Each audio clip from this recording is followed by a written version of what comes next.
Bom, voltando, nós havíamos falado na primeira parte, falado sobre a teologia no livro de Atos. Inclusive, na aula passada eu dei um significado da palavra teologia. Quem lembra? Qual que é o significado da palavra teologia? Estudo de Deus, né? Sobre Deus, enfim. E diante disso, nós temos, ponto 1, a atuação de Deus no livro de Atos. Ponto 2, a centralidade de Jesus, ou seja, a maior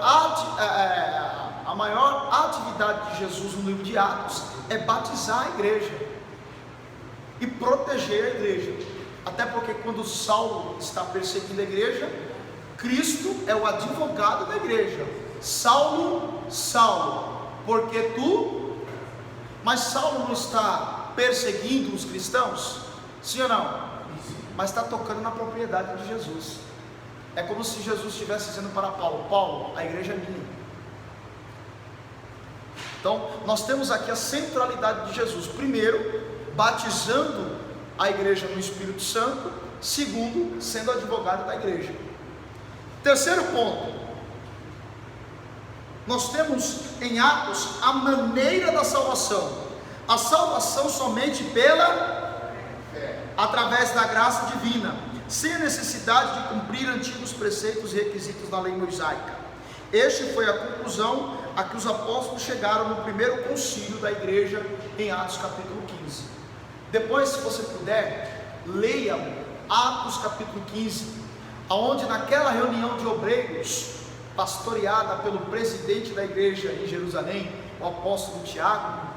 Lembrando, o apóstolo Tiago, da epístola de Tiago, é o mesmo Tiago que está na presidência do concílio em Atos capítulo 15. E por razão de conhecimento, de curiosidade, esse Tiago da epístola é irmão ou meio-irmão de Jesus. Tá? Para quem não sabe, Jesus teve irmãos e irmãs. Tanto Tiago da epístola como o Judas da epístola. Nunca confundam o Judas da epístola com Judas Iscariotes, porque o nome Judas era muito comum na sociedade judaica, como em nosso país, o Silva, o Ferreira, amém? O José. Lá em Jerusalém, Judas, o nome Judas era muito comum. Então, a epístola de Judas não é a epístola de Judas o Iscariotes. Judas ali também era um meio-irmão de Jesus, assim como Tiago da epístola. Ok? Olha que coisa interessante. Jesus, como homem, tem mãe, mas não tem pai. Como Deus, ele tem pai, mas não tem mãe.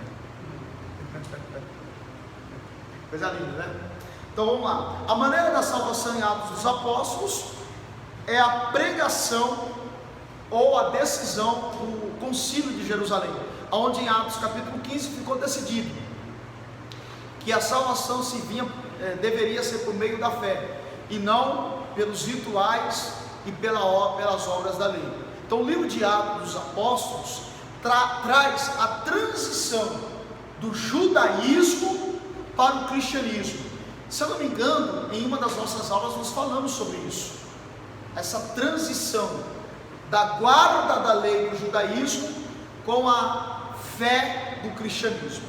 Ponto 4, estou na página 7. A igreja é o povo de Deus. Foi vivida e proclamada a verdade de que a igreja é o novo povo de Deus, formado por pessoas de todas as nações, onde as barreiras são eliminadas. Já não há mais separação entre gentios e judeus, entre mulheres e homens, pois todos são um em Cristo Jesus. O que chama a atenção dessa particularidade do povo de Deus em Atos dos Apóstolos, no Antigo Testamento, Deus, ele queria ser reconhecido como e por quem? Vocês lembram? No Antigo Testamento, Deus queria ser reverenciado como e por quem? Vamos lá, gente. Quem Deus escolheu? Israel, judeus, que deveriam adorar ao único Deus. Então Deus, quando chama Abraão e promete a ele uma grande nação, Aí nós vemos Isaac, Jacó, de Jacó 12 filhos, dos 12 filhos gera a nação de Israel, povo adquirido, separado, escolhido por Deus. No Antigo Testamento Deus queria ser reverenciado pelo seu povo. Agora no Novo Testamento já não é mais Israel que deve reconhecer Deus como seu único Salvador, é a igreja. Se no Antigo Testamento Deus separou Israel, no Novo Testamento Deus separou a igreja para exaltar o seu nome. Ponto 5, Cristologia. O termo aí, Cristologia, trata-se do estudo de Cristo. Lembra? Logia, logos, aula passada, verbo, ensino, doutrina, Cristo. Então, Cristologia é o estudo sobre Cristo. E você vai encontrar a Cristologia em Atos dos Apóstolos. Vocês estão me entendendo aí, gente? Boa glória. O Salvador ressurreto é o tema central dos sermões e defesas em Atos. As escrituras do Antigo Testamento, a ressurreição histórica, o testemunho, aí na página 8, apostólico e o poder convincente do Espírito Santo, tudo testifica que Jesus é o Senhor e o Cristo. Abre aspas, em nenhum outro nome há, porque debaixo do céu nenhum outro nome há dado entre os homens, pelo qual devemos ser. Atos 4:12. Quem é esse nome? Ou qual é esse nome? O nome de Jesus. Bom, pulamos para o tópico 12, a importância de Atos. Ponto 1, em Atos dos Apóstolos temos a história da igreja cristã antiga, indicando-nos sua funcionalidade no cumprimento da missão estabelecida pelo Senhor. Já explicamos aqui a importância de Atos dividida em 4 fases. Vocês lembram essas 4 fases? Vamos lá. Nascimento da igreja, crescimento ou desenvolvimento da igreja, perseguição e 4, o chamado e o ministério de Paulo. Ponto 2, o papel e destaque do Espírito Santo deve ser por nós considerado, pois assim como ele atuou com criatividade no início da igreja cristã primitiva, se lhe concedermos liberdade em nossas vidas e igrejas, a etapa da história da igreja que hoje escrevemos será também marcada pela sua maravilhosa atuação. Gente, uma das ações do Espírito Santo mais brilhante no livro de Atos é a sua criatividade. O que chama atenção é que o Espírito Santo ele é criativo. Tente imaginar, olha só, se no Antigo Testamento Deus separou os 12 filhos de Jacó e formou a nação, olha como o Espírito Santo é criativo em Atos dos Apóstolos. Separa 120 dentro de uma sala e os batiza com o Espírito Santo. Tem mais, dá idioma para eles. É uma coisa, poxa, sabe aquela sensação de que você está vivendo ou ouvindo alguma coisa e de repente, gente, como é que eu nunca parei para pensar nisso? Nossa, por que isso se deu? O Espírito Santo, ele é criativo. E eu não sei se você já leu o livro de Atos, mas quando você começa a ler a narrativa de Atos, quando Paulo atraca lá na ilha de Malta, em Atos 27, depois chega em Roma, em Atos capítulo 28, quando você lê Atos capítulo 28, o texto fica sem terminar. Como assim? Quem aqui já pegou um livro onde você leu o começo, o meio, o fim e você entendeu o livro?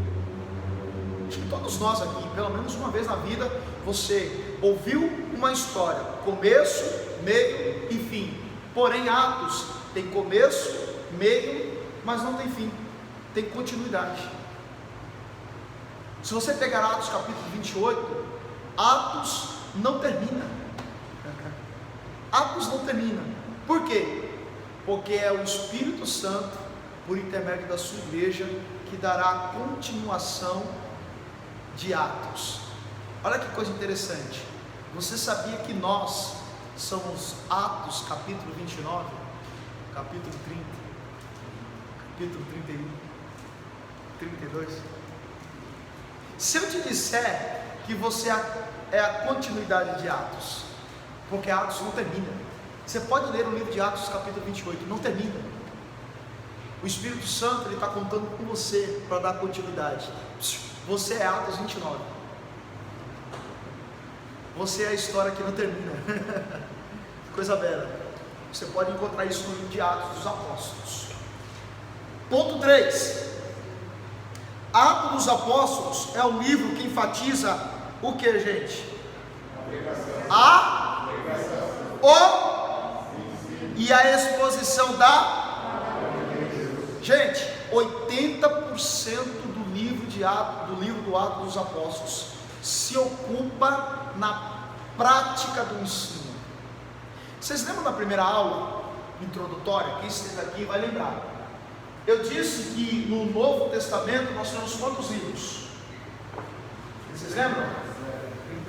Opa! Quantos livros nós temos no Novo Testamento? No Novo. Não? Não, no Novo. Nós temos 27 livros.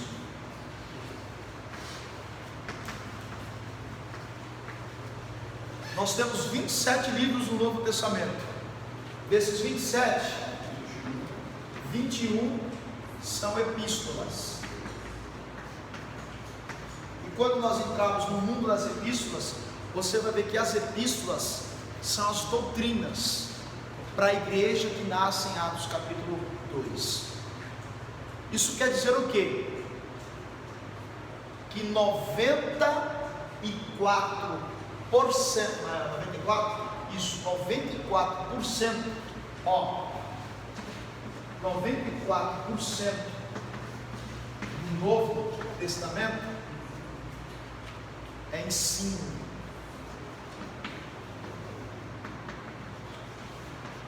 Isso nos traz o ensejo de que o livro de Atos dos Apóstolos se preocupa mais com a instrução do que qualquer outra coisa. E veja, nós estamos falando de um livro que, se você espremer ele, escorre azeite das suas mãos. No entanto, ele se ocupa mais na prática do ensino do que do mover espiritual. Teve uma aluna que disse para mim que Deus deu uma visão para ela e que ela não contaria para mim porque eu disse em aula que eu não acreditava em profecia. Eu falei, não vou falar o nome dela, fulano, eu não disse isso. É que quando a gente fala de profecia, a gente fica meio que receoso para falar com você, porque você já disse em aula que não crê em profecia. Eu falei, não disse isso. Eu disse que antes da profecia vem a palavra. Sim. Não há nada errado na profecia. O grande problema é que às vezes nós guiamos a nossa vida de fé baseado nas profecias que ouvimos, ao invés do ensino da palavra.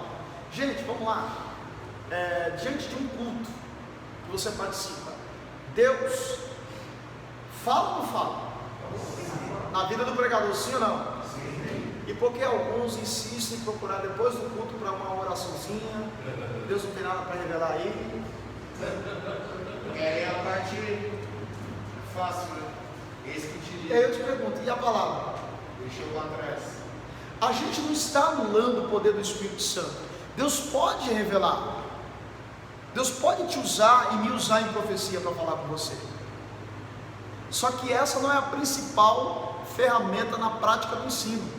É a palavra. Paulo ocupa mais o seu ministério ensinando. Você vai ver poucas vezes Paulo impor as mãos. Aliás, vamos ser sinceros, Paulo era batizado com o Espírito Santo, sim ou não? Vamos lá. Sim ou não? O que vocês acham?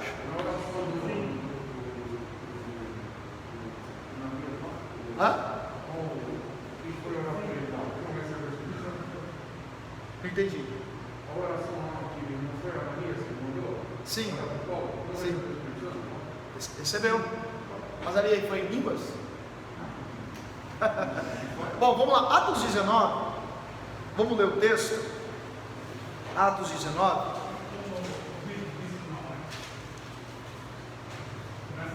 Oh, Jesus. Está repreendido.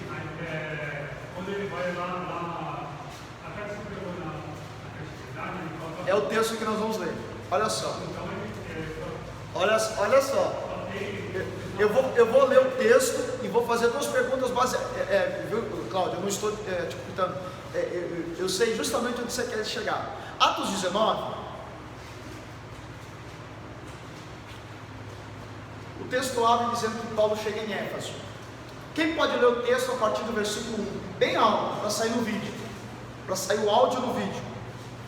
Atos 19, 1. Bem alto. Vamos lá? Alexandre, visita. Isso. Pode ler. Atos 19, 1. Enquanto Apolo estava em Corinto, Paulo, atravessando as regiões altas, chegou a Éfeso. Ali encontrou alguns discípulos. Ele perguntou: vocês receberam o Espírito Santo quando creram? Eles responderam: não, nem sequer ouvimos que existe o Espírito Santo. Então, que batismo vocês receberam? Perguntou Paulo. O batismo de João, respondeu eles. Disse Paulo: o batismo de João foi um batismo de arrependimento.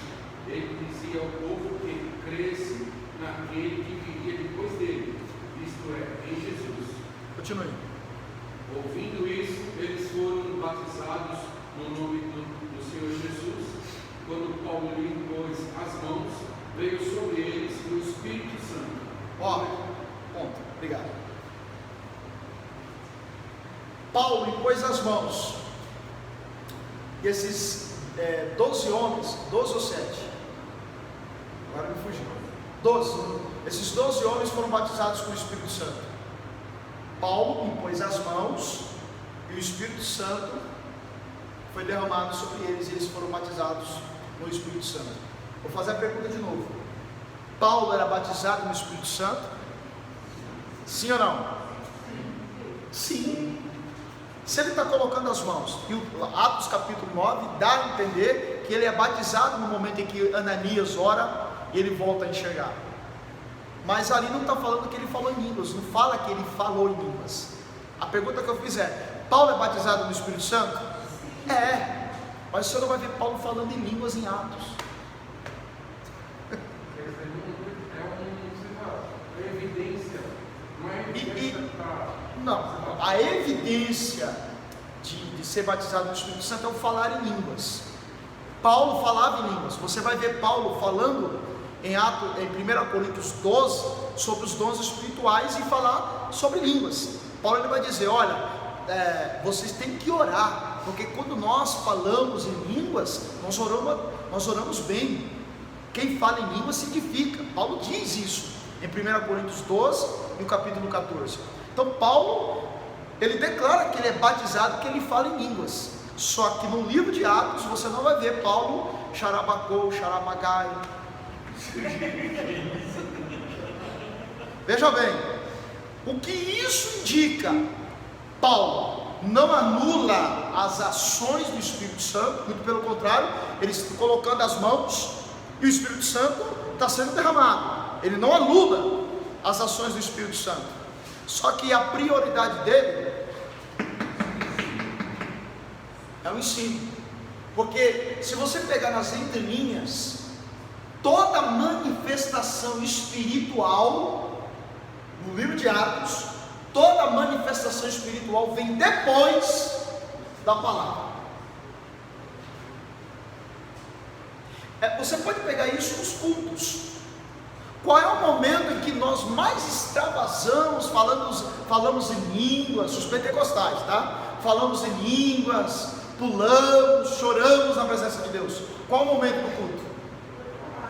Depois da palavra.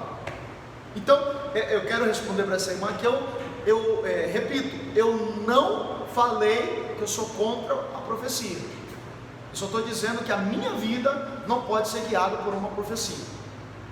A profecia é um adicional da palavra que eu absorvo na minha vida. Ela é um amuleto e não um essencial. Uma confirmação. Claro. De maneira nenhuma eu estou anulando o Espírito Santo. Haja vista que quem defende essa teoria diz que a teologia apaga o crente. Quem já ouviu isso? Quem já ouviu que a teologia apaga o crente? Porque dizem isso baseado no seguinte: de que um cidadão começou todo fervor a pregar, a profetizar, aí começou a estudar, parou de pregar, ou parou de profetizar, parou de ser usado por Deus em manifestações espirituais. Aí alguém diz: tá vendo? Vou fazer teologia e esfriou. Muito pelo contrário, a teologia não apaga o crente, a teologia apaga o fogo estranho, porque nós vamos dar espaço para manifestação espiritual, entendendo por que eu estou sendo tocado pelo Espírito Santo. Lembra que nós estudamos aqui a guerra de titãs no meio pentecostal? Razão versus emoção. E eu expliquei aqui: razão demais, muito mecanismo, muita teoria; emoção demais, fanatismo. Eu expliquei que a razão e a emoção tem que andar junto, equilíbrio. O grande problema dos pentecostais é que eles primeiro sentem, choram, pulam para entender: poxa, o que está acontecendo? É ou não é? Então nós estamos ficando inteligentes e sabendo: poxa vida, eu estou sentindo a presença de Deus porque Deus falou comigo. E aí, irmão, entra cada um no seu particular, você fala e manifesta a presença do Espírito Santo da forma que você quiser. Se você quiser fazer aviãozinho, você faz. Se você quiser ficar no seu silêncio, você adora no seu silêncio. E aí cada um individual. Então nós não estamos ficando frios, nós estamos apagando fogo estranho. Culto racional. Sim. Você não vai encontrar Paulo é batizado no Espírito Santo, mas você não vai encontrar Paulo falando em línguas em Atos. Você vai encontrar a igreja falando em Atos. Você vai encontrar esse grupo de 12 homens em Éfeso falando em línguas. Mas Paulo mesmo falando, você não vai encontrar. Que coisa, né? Posso continuar ou podemos ir embora? Ó. Ponto 4. Atos dos Apóstolos é um livro que relata muitas perseguições, desde a primeira contra os apóstolos Pedro e João, no capítulo 4, até o aprisionamento de Paulo, no capítulo 21. Numa época em que as perseguições contra a igreja cristã ocidental não são tão visíveis, devemos estar atentos, observando o exemplo dos primeiros cristãos, pois a qualquer momento o ódio do mundo contra os cristãos pode se transformar em perseguições contra a igreja, como já acontece em muitas regiões do mundo. Isso você vai encontrar na Coreia do Norte, em alguns países muçulmanos. Eu te pergunto, essa perseguição pode chegar na igreja? Sim ou não? Sim. Hoje? Sim ou não? Sim. Já está chegando, viu? O maior indicativo disso foi nas eleições de 2018. Nós tivemos 2 polos em nosso país nas eleições: direita e esquerda.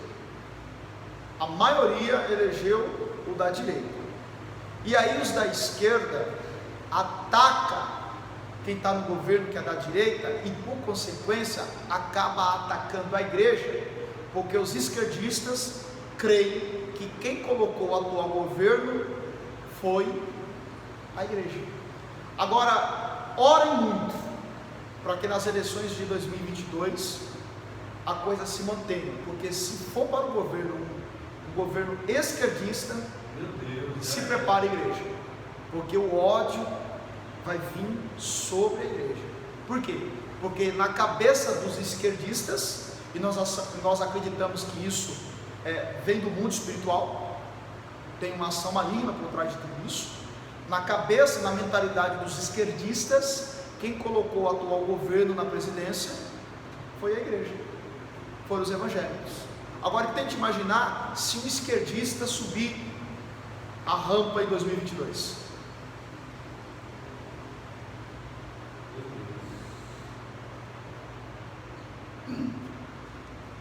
Atos, ponto 5. Em Atos encontramos o plano de Deus para a igreja. Qual que é o plano de Deus para a igreja?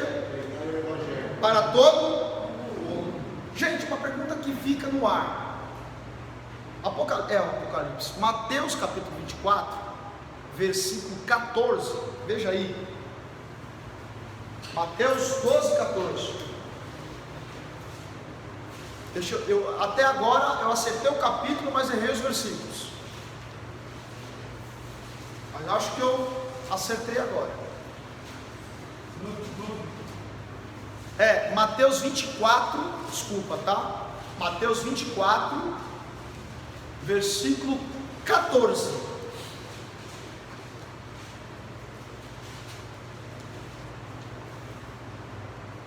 Quem achou pode ler.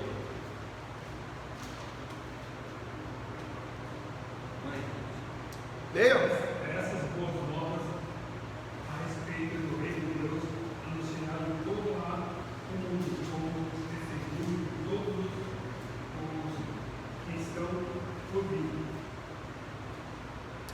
Tem quem tem a João Ferreira? Pode ler. É este o evangelho do reino, será pregado em todo o mundo, em testemunho a todas as gentes, e então virá O fim. Olha só, Jesus está prometendo, e a função da igreja, o propósito da igreja em Atos é pregar o evangelho a todo mundo. E Mateus 24, 14, Jesus está profetizando de que o evangelho será pregado em todo o mundo, e então virá o fim.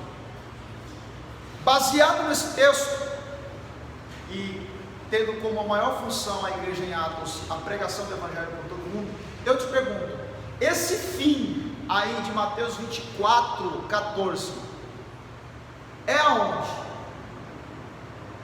Esse fim é no arrebatamento da igreja ou no juízo final? Na volta de Jesus? Então virá o fim?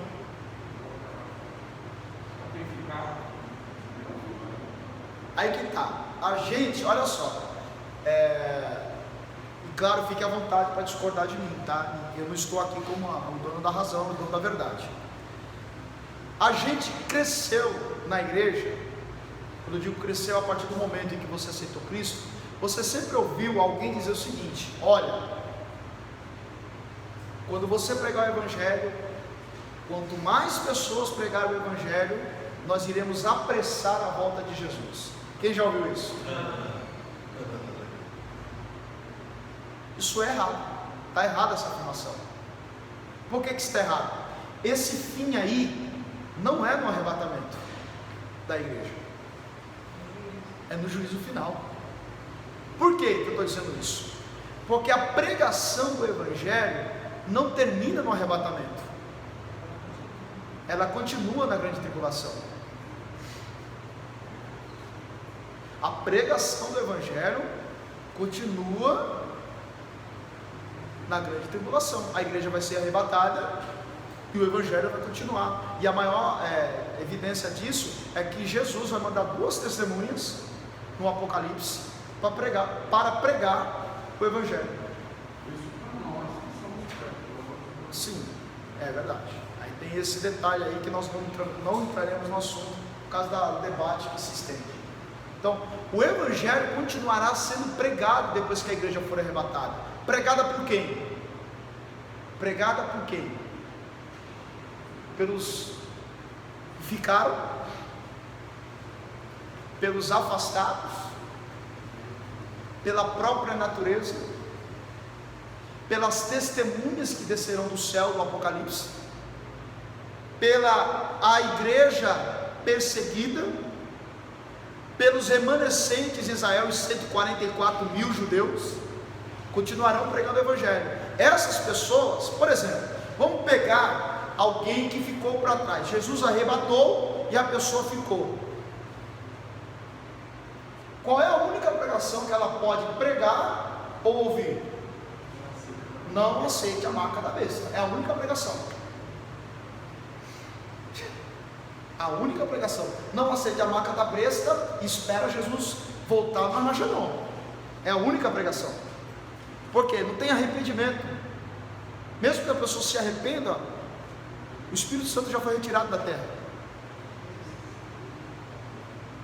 Então, vamos lá. Os desviados, quando eles identificarem, isso aqui é no campo da hipótese e da teoria, que tem coerência. Os desviados, quando eles ouvirem nos noticiários, quando ele vê a mãe que desapareceu, quando ele vê o amigo da faculdade que desapareceu, quando ele souber que uma grande população da terra desapareceu, opa, a chavinha, gente do céu, Jesus voltou. Mas na verdade vai ter mais salvo depois da tribulação. Aí que está, a salvação na grande tribulação vai ser, claro, quem ficar só terá uma coisa a fazer: fugir do anticristo durante 7 anos, se conseguir.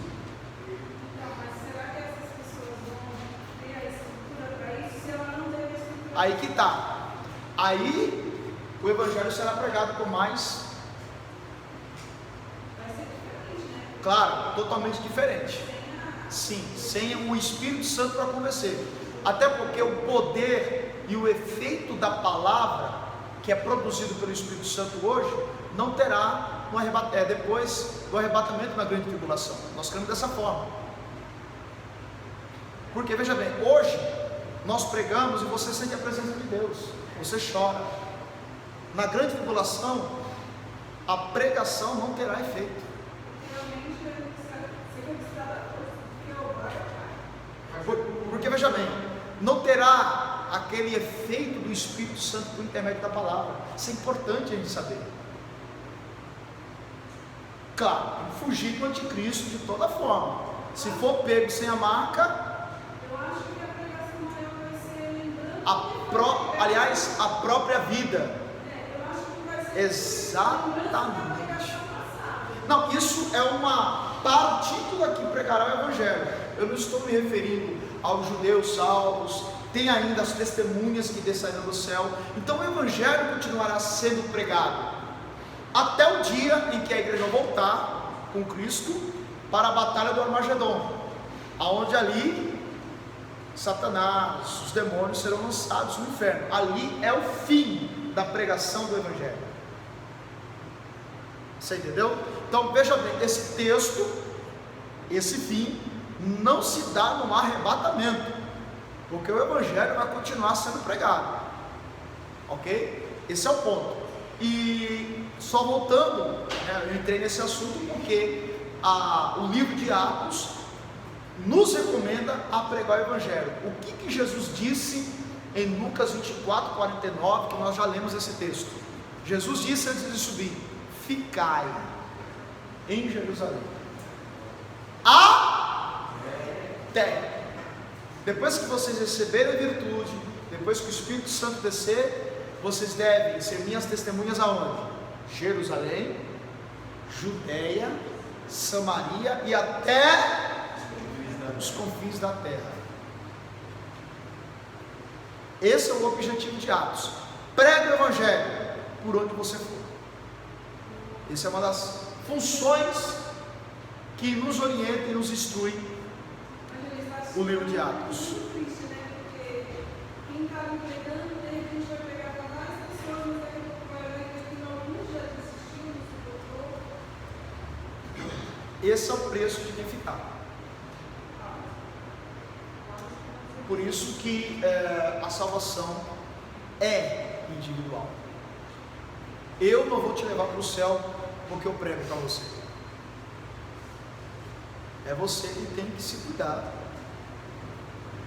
se agarrar na mensagem que está sendo pregada e ir para o céu.